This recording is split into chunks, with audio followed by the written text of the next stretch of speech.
Hey, so somebody asked me an amazing question I wanted to share. That question was, what do you wish that you would have known when you first started out in your online business? So if you don't know, I started out in my online business in 2009, so it was pre-social media selling kind of stuff. And what I wish I would have known then is that marketing and sales are two separate things. And it sounds so silly for that to come out of my mouth, but that is the truth.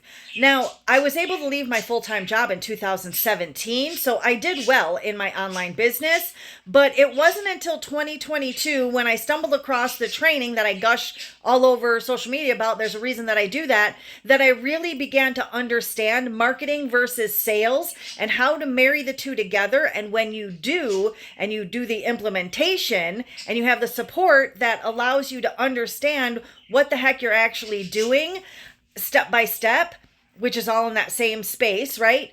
Then it really catapulted my business in from a great, a pretty good income to a multi-5-figure per month business. So that is why I continue to gush all about it. And that is why learning how to boost your sales and or marketing off of using the other one is the number one thing that I wish I would have known.